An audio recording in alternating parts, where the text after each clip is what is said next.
Hey kids, coming at you not live from my dining room table. But I just wanted to make this video to go through week 5 activity 1, which is traits and success. It's the activity where you get to build a creature and determine success. Like I said in this morning's announcement video, if you have done this before, it's really the same thing as we did it the last time.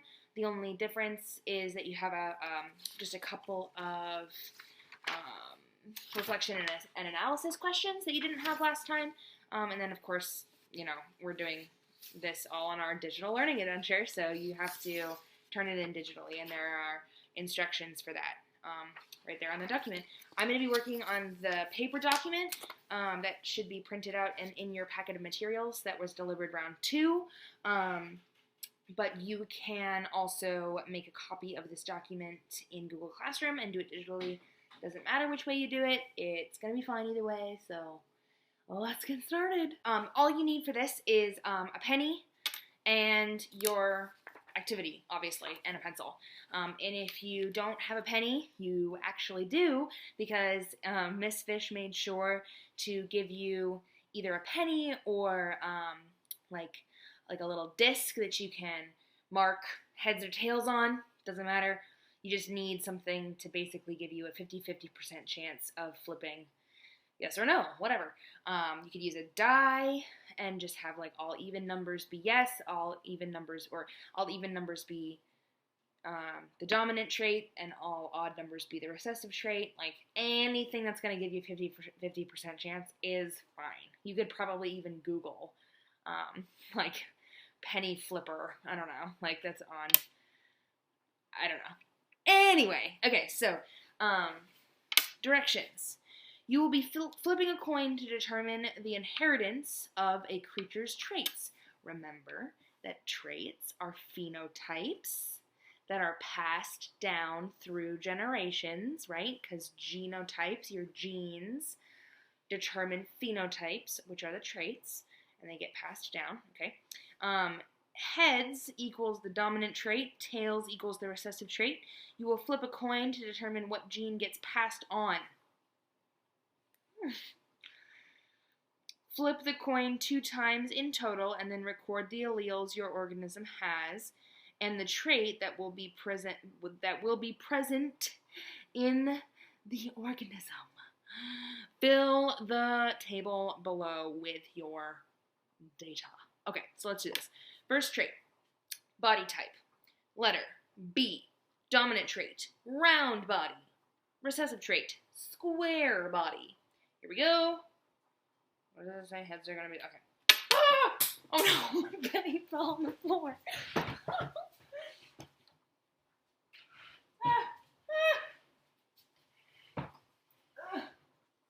Heads! It was heads. I promise. Okay.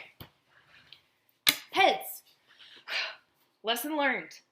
Flip your coins in a small, graceful manner at your table. Okay.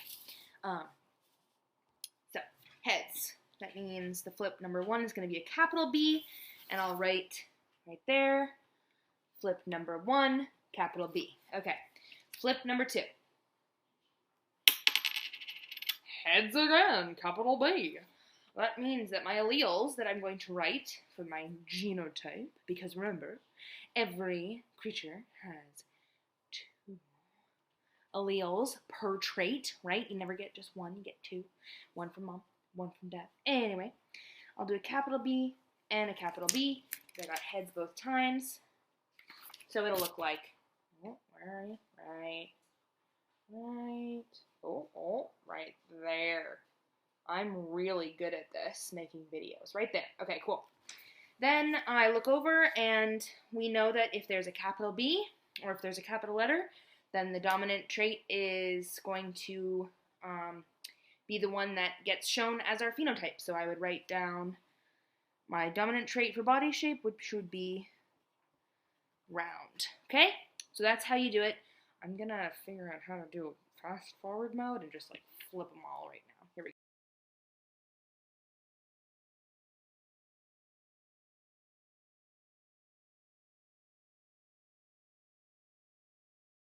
And there we go. Here is my data table all filled out. Notice that if I got, let's say, a capital letter and then a lowercase letter, because I still have that capital letter, I'm still going to have that dominant trait, okay, because there is at least one capital letter, so my creature is going to have two colors. And even if I rolled a lowercase letter first and a capital letter second, the capital letter always goes first, and it still shows, again, that dominant trait. And you only get that recessive trait. Here I only have one recessive trait, and that's that my creature is going to have scales instead of fur, because I got two tails, two lowercase a's that code for that recessive phenotype. Then it says to draw your creature. I will absolutely draw my creature, and then I will link it to the end of this video so that you can see it, because I don't want to have to waste a bunch of time watching you, like having you watch me while I'm drawing things. But then let's move on to the reflection and analysis. Okay, so it says, describe the environment that your creature would live in. If you would like to draw their environment as well, feel free to do so. Be as creative as you can. So this is a really important thing that we're going to start talking about in evolution, folks, is that, like, the traits that organisms have allow for them to be successful in the environment that they're in. So let's take a look at some of these traits of my creature. So it's round, it's got two colors, it's large, it's got scales, two eyes, it has a tail, claws, four limbs, and it hears really well. So that makes me think, well, okay, so if it's got two colors, then that probably means that it'll be in an environment that has not just one color. So it's not going to be like in the desert with just one color of sand. So maybe, let's say, my creature does really well in the forest because there's lots of colors that it can blend in with. Of course, I'm writing in complete sentences here so I can flesh out my whole idea. Let's see, it's large, so that works well with the forest too. There'll be lots of places for it to live. It's not like it's, you know, in, I don't know, it's a place with small things. The grasslands where it, you know, will be seen by everybody. So the forest works for that.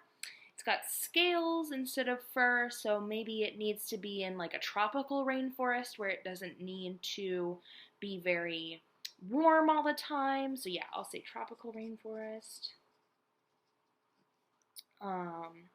And it's got two eyes, and it does have a tail. Maybe it needs that for balance, so maybe it likes living in the trees, like on branches.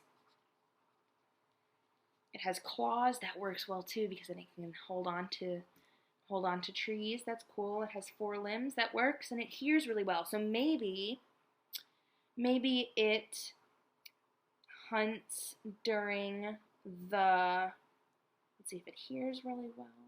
Maybe it hunts during the day, so that it doesn't have to, like, well, I guess bats hunt at night, so maybe it hunts at night and it's got just really great echolocation. That's cool. That's awesome. Yeah, I like that.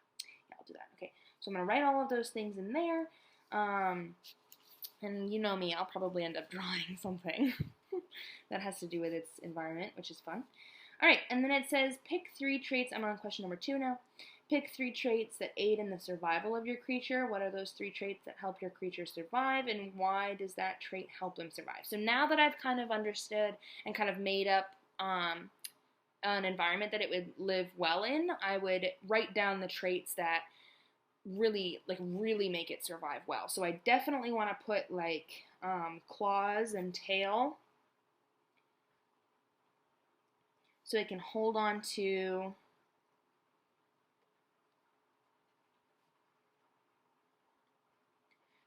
branches really well, and so it balances on branches.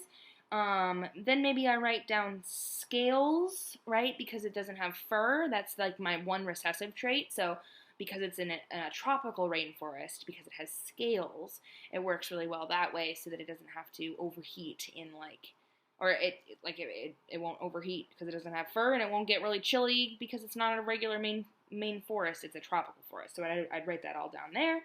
And then maybe for my last trait, I would say maybe I'd say that 2 colors piece, right? It's really, because it's got a couple of colors, it can blend in really well because the rainforest has lots of colors too. So those would be my 3 traits. Claws and a tail, I guess that's kind of 4. Claws and a tail, scales, and that it has 2 colors.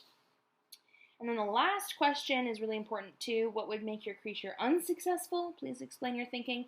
So then again, I'd think about the fact that it lives in a tropical rainforest and it's got all of these advantages because its traits are so perfectly adapted to its environment. So let's say if I didn't have one of these dominant traits, maybe if I had a recessive trait.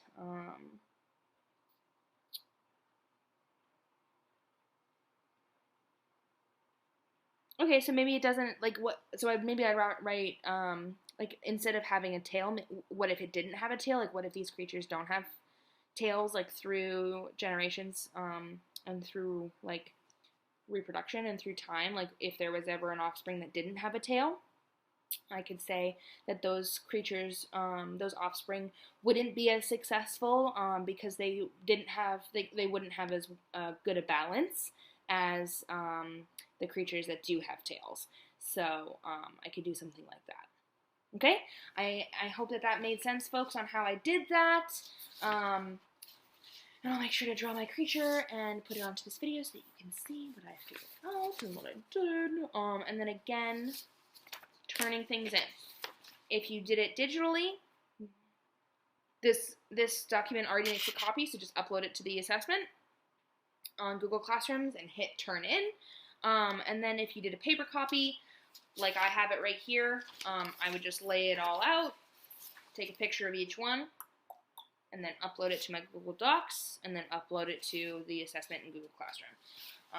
This is going to be an assigned, a graded assessment, folks. I do have a standard that I'm linking it to, and at this point I'm grading everything that I can to try to get as much data as I can. So make sure that you get this done. And if you have any questions that I didn't cover in this video, please reach out. You know where I am. Peace.